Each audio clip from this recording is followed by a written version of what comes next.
Hello and welcome back to Romero's Aftermath, Season 1, Episode 5, and I'm currently playing on a PvE server, and apparently there's some argument going on in the chat.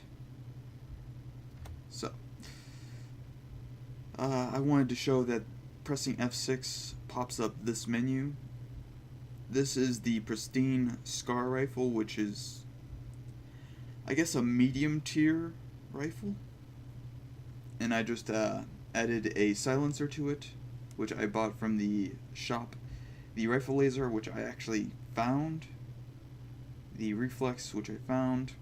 I'm adding a 60 round mag to it because they're cheap enough to find, and so I would actually suggest keeping those because you can actually use them for crafting. But as you can see here, I don't have any issues finding a lot of 60 round mags. We're going to be going. By the way, these are my little base areas. This is more of a extended trip camp. So we're going to be going over there. Pressing Q allows you to auto run, so I don't have to worry about that. It's currently night, but the nights are so bright that I don't usually have to worry. Also, you can see in the top right corner, there is a compass. That's because I have an item called the compass. I believe I'm currently going in the right direction. Yeah. And there we go.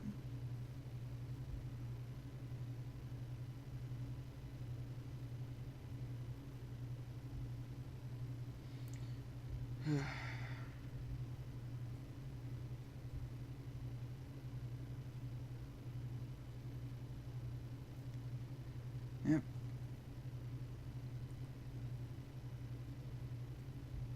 And that type of stuff happens, is where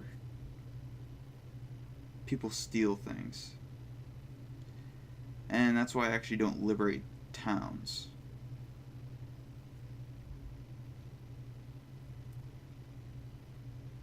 Oh, we're heading to the Air Force. We're currently on a PvE server, so no one can shoot each other. It's very likely why he isn't shooting anyone.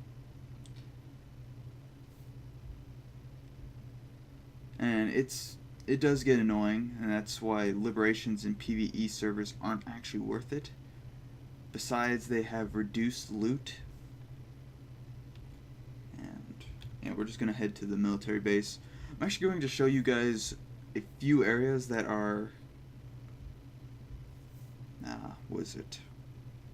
viable for basically early to mid-game gearing. Almost everything on this rifle, or this entire rifle itself, almost completely, except for the silencer, can be found at this base. And so it's relatively cheap to get these. You can also find flashlights if you want to have, like, I guess, a nighttime weapon, but overall the flashlights aren't worth it and should probably be avoided anyway because they tend to give away your position in PvP.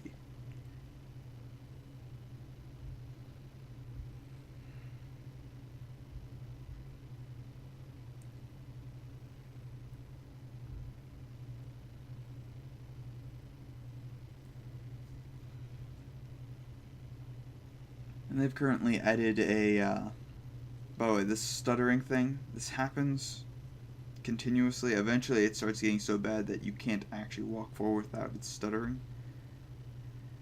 It's a desync issue that happens with the actual server. What happens is, to solve it, do that, and it's solved. Just let the server catch up with you. It's a bit annoying, but eventually that should be resolved or at least minimized. The games themselves are actually rather stable, or the game itself is actually rather stable. And so what I would actually suggest is going on PvE servers, get loot, kind of get yourself acquainted to the actual combat systems of these zombies, get some loot, and then you can go onto PvP servers and play for even more loot or kill people, which I'm pretty sure most people are preferably going to do. I actually prefer PvE just because there's a lot of hackers in PvP, which is annoying. And funny enough, the last episode where I died, I looked back at the footage and I'm not sure if the person was either really good or they had previously seen me or they were aimbotting, because there's been a pretty bad string of aimbotting in the server that I was playing.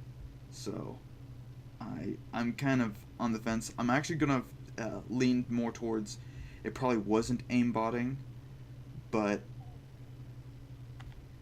it happens too frequently that it might have actually happened. So,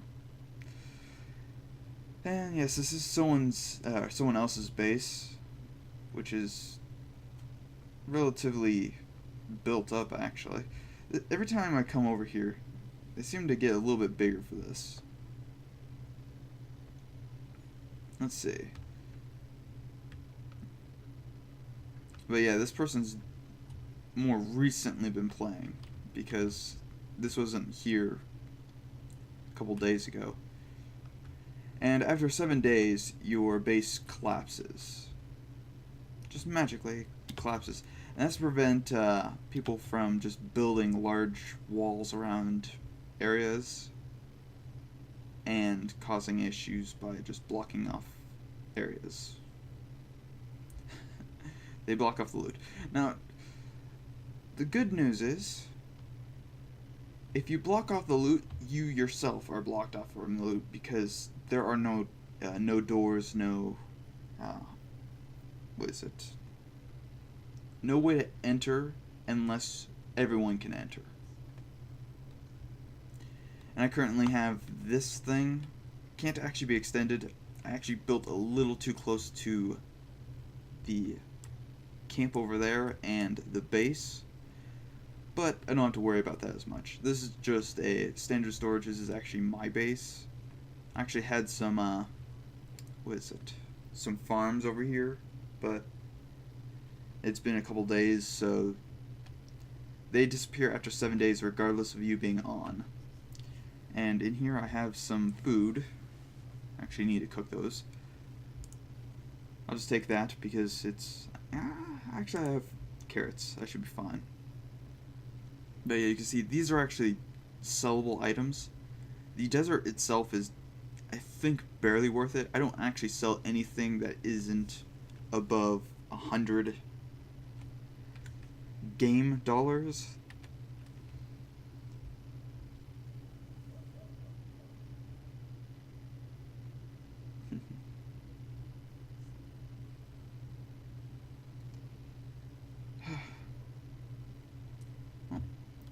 This is the base.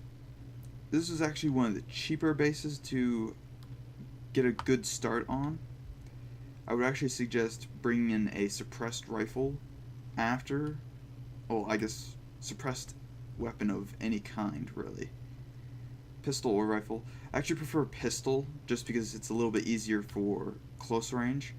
This one, I can do it pretty easily, but for the most part, zombies don't actually notice you.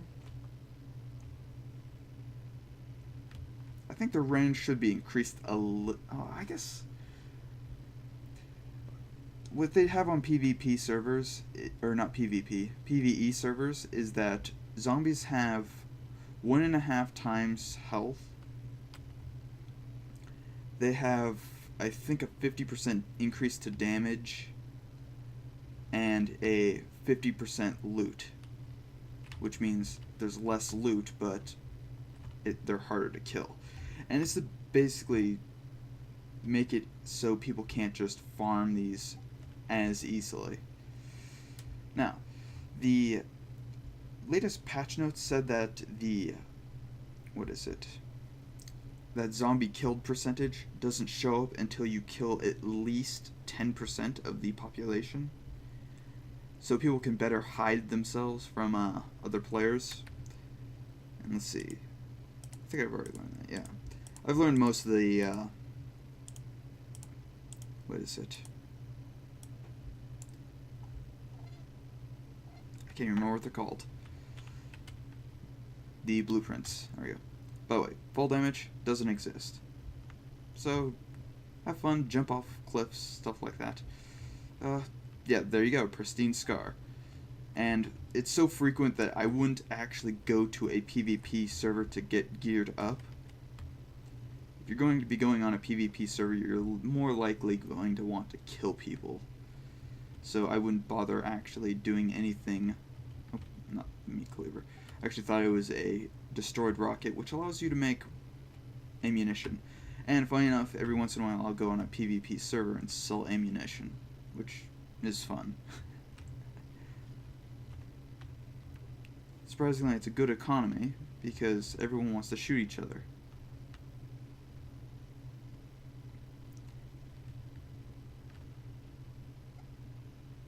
I'm gonna go with the pistol for now because I have a lot more ammunition for it.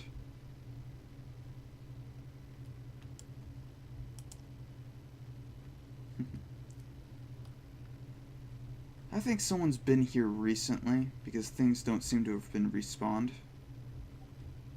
But I'm not sure yet. Occasionally the game has issues loading up the loot in the area, which is kind of an annoyance.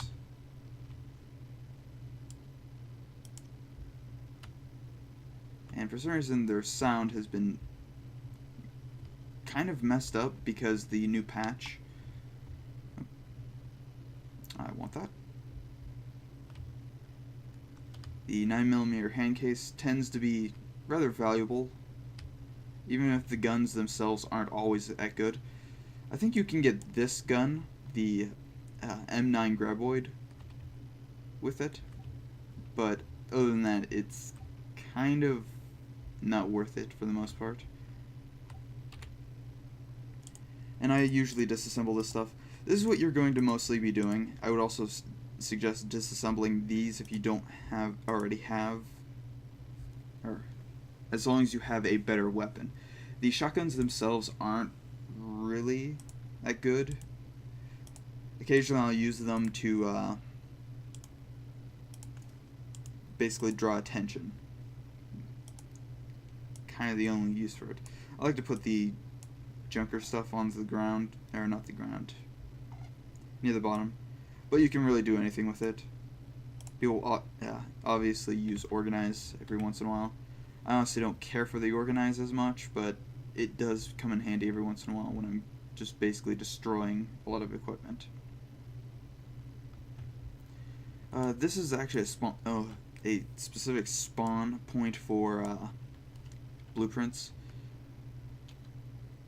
and this tends to be kind of an area that you want to harvest for materials. Basically, if you're going to be going for an M50 Thunder, M9 Carbon, those are actually relatively expensive guns. The M9 Carbon is 250 coin when sold, and the Thunder I think might be 300, but I don't remember. I'm not kind of up to date on a lot of the economy. Don't remember it.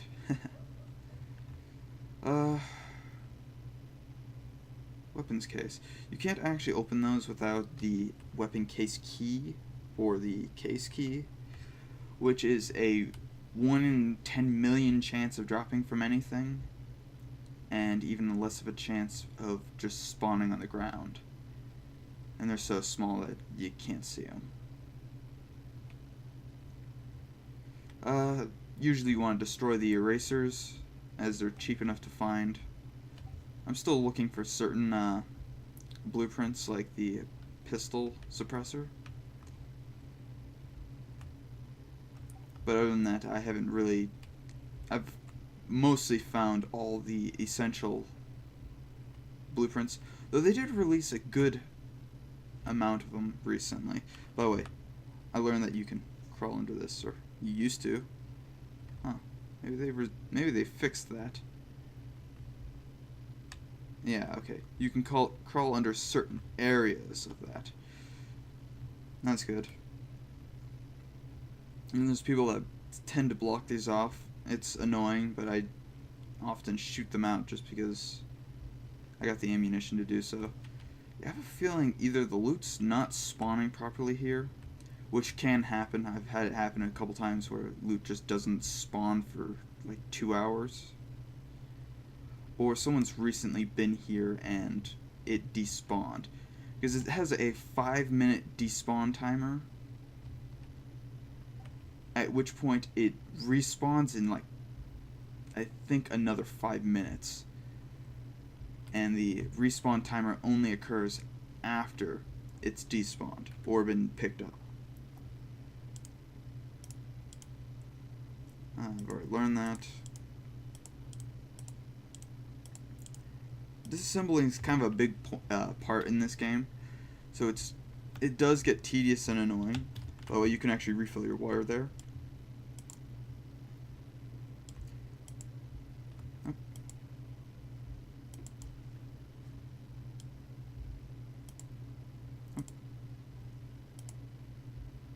By the way, you can somewhat move them around. It's kind of an odd mechanic right now, because it's not always functional. You shoot near a zombie, sometimes they will go to where you shot at, or where you shot from, depending on if you shot a rifle or whatever. The pistol tends to be a little bit more preferable because I actually don't know the point of the sheriff badge. It says it does something with reputation, but I've never seen a difference. And you can check by /status. Enter /status. Oh, no, wait. It's enter /reputation. My reputation is +0. It doesn't really do anything, from what I understand. I'm guessing that's going to be a feature for later. The /status effect, or status, actually tells you if you're a PvP aggressor, which means you can be shot inside safe zones, I believe.